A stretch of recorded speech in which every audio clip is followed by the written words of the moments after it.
ही मिठाई आपण फक्त 15 मिनिटातच केलेली आहे बरं का. काय मस्त दिसते ना आणि चवीला सुद्धा अप्रतिम लागते बरं का. जिभेवर ठेवताच विरघळतील एवढी मऊसूत होते. खरंच तुम्हाला सुद्धा सणासुदीला खव्याचा वापर न करता कमी वेळामध्ये घरच्या घरी खव्याच्या चवीची मिठाई बनवायची असेल ना, तर ही अजिबात न चुकणारी मिठाईची रेसिपी एकदा ट्राय करा. अगदी कोणीही बनवू शकतील एवढी सोपी रेसिपी आहे. व्हिडिओ शेवटपर्यंत नक्की पहा. चॅनलवरती नवीन असाल तर आपल्या चॅनलला नक्की सबस्क्राईब करायला विसरू नका. चला तर मग वेळ न घालवता रेसिपीला सुरुवात करूया. नमस्कार मंडळी, माझ्या स्वयंपाकघरामध्ये तुम्हा सर्वांचं मनापासून खूप खूप स्वागत. तर आज आपण 15 ते 20 मिनिटात बनणारी इन्स्टंट मिठाईची रेसिपी पाहणार आहोत. ही मिठाई बनवण्यासाठी सगळ्यात पहिल्यांदा आपल्याला लागणार आहे 2 वाटी मखाना. आता हे मखाने या कढईमध्ये मी 2 वाटी मखाने घेणार आहे. हे पहा, 2 वाटी मखाने घेतलेले आहेत आणि याच्यावरती जे काळे फूल असतात ते काढून टाकायचे. आता हे मखाने मी गॅसवरती चढवलेले आहे कढई. आता हे मखाने आपण एकदम क्रिस्पी होईपर्यंत भाजून घ्यायचे आहेत. जोपर्यंत इथे मखाने भाजतायत तोपर्यंत मी इथे दुसरा इन्ग्रेडियंट ॲड करणार आहे. ते आहेत भाजलेले फुटाणे. याची आता वरची साल काढून घ्यायची आहे. हे तुम्हाला मार्केटमध्ये इझिली भेटतील आणि हे खूपच हेल्दी असतात आणि आपल्या शरीरासाठी खाल्लेलं खूपच चांगले असतात.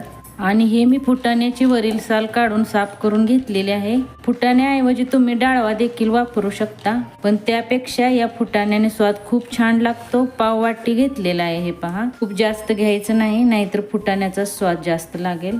आता हे फुटाणे आहेत ते याच्यातच घालायचे आहेत आणि भाजून घ्यायचं आहे. स्लो गॅस ठेवलेला आहे मी. स्लो गॅसवर हे पहा, मखाने खूप छान भाजलेले आहेत. आपले फुटाणे छान भाजलेले असतात, पण पावडर छान व्हावी म्हणून थोडंसं याला भाजून घ्यायचं आहे. हे पहा, आता मखाने छान भाजलेले आहेत, असे क्रंची झाले पाहिजेत. हे पहा, खूप छान भाजलेले आहेत. आता गॅस बंद करूया आणि हे थंड झाल्यावरती मग मिक्सरला पावडर करून घ्यायचे आहे. आता हे मखाने आणि फुटाणे थंड झालेले आहेत. मी इथं मिक्सरच्या भांड्यात एका घेतलेला आहे. जसं बसेल तसं थोडं थोडं करून मैन एकदम फाईन पावडर तयार करून घ्यायची आहे. यामध्ये घालणार आहोत पाव वाटी साखर. याऐवजी तुम्ही गूळ देखील वापरू शकता आणि गूळ साखर देखील वापरायची नसेल तर तुम्ही खजूर देखील वापरू शकता. फक्त कलर चेंज होईल. आता मी इथे एकदम फाईन पावडर बनवून घेणार आहे.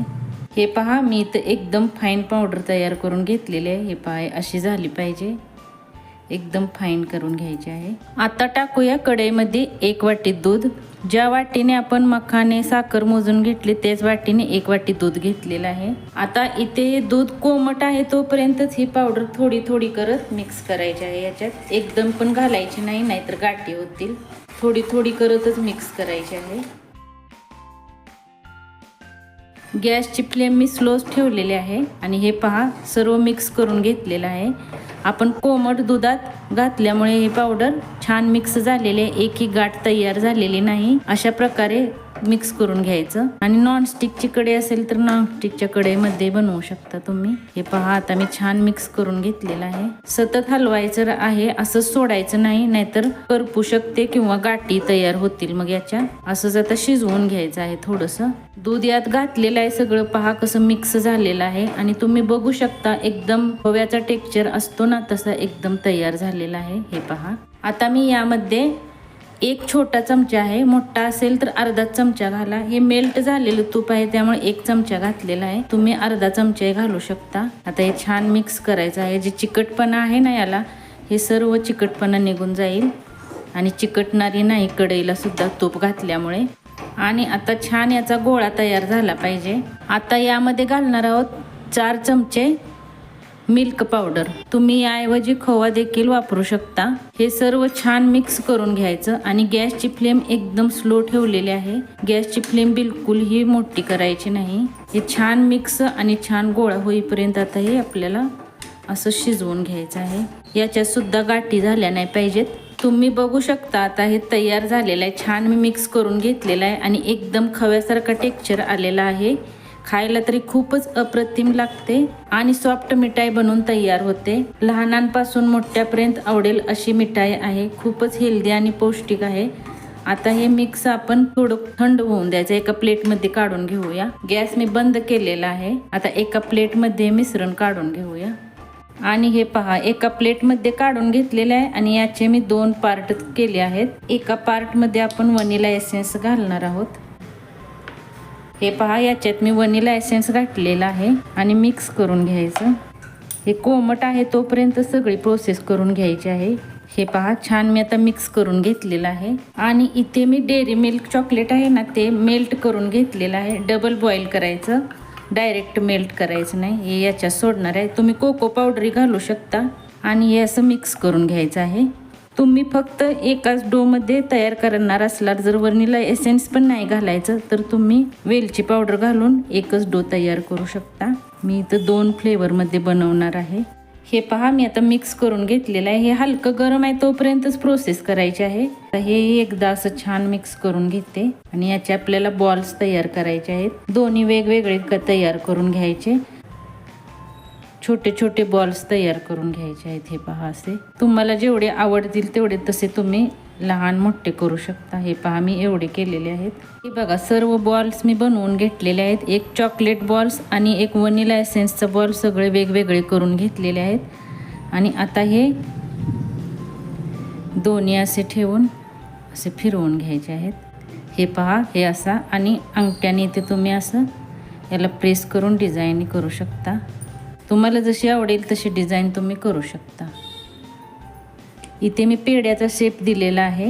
तुम्ही याचे लाडू किंवा रोल्स असे बनवू शकता किंवा जसं तुम्हाला आवडेल तसं शेप तुम्ही देऊ शकता. हे पहा, अजून एक करून दाखवते तुम्हाला. हे असं घ्यायचं आणि असं हाताने हलका प्रेस करून याला असं बनवून घेऊन हे पहा, असं अंगठ्याने हलक्या हाताने अंगठ्याने दाबायचं आहे. बस असेच आता सर्व बनवून घेऊया. हे पहा, हे सर्व मी बनवून घेतलेले आहेत. किती सुंदर दिसत आहेत. मुलांना तरी चॉकलेट खूप आवडतात. मुले खूप आवडीने खातील. तुम्ही जर रक्षाबंधनला काही इझी हेल्दी पौष्टिक बनवणार असाल तर जरूर ट्राय करा. आता मी इथे याच्यावरती केसर लावून घेते. तुम्ही याच्यावरती सिल्वर वर्कने सुद्धा गार्निश करू शकता. कारण रक्षाबंधन आहे ना, थोडं मार्केट सारखं दिसायलाच हवं. तुम्ही याच्यावरती चॉको चिप्सने देखील गार्निश करू शकता. खूप सुंदर दिसतात. आणि ही मिठाई खूपच सॉफ्ट बनवून तयार होते आणि खूप जास्त सॉफ्ट आणि पौष्टिक आहे. आणि ही मिठाई पहा, एकदम सॉफ्ट बनते. काही जास्त मेहनतही लागत नाही. हे पहा, आणि इतकी स्वादिष्ट मिठाई बनवून तयार होते. तुम्ही नक्की बनवून पहा आणि मला कमेंट करून सांगा की तुम्हाला ही माझी मिठाईची रेसिपी कशी वाटली. पसंत आल्यावर प्लीज व्हिडिओला लाईक करा आणि तुमच्या मित्रमैत्रिणी परिवारासोबत नक्की शेअर करा. आणि आपल्या चॅनलवरती नवीन असाल तर चॅनलला नक्की सबस्क्राईब करायला विसरू नका. पुन्हा भेटूया नवीन रेसिपीसोबत. तोपर्यंत मस्त खा आणि स्वस्त रहा. धन्यवाद.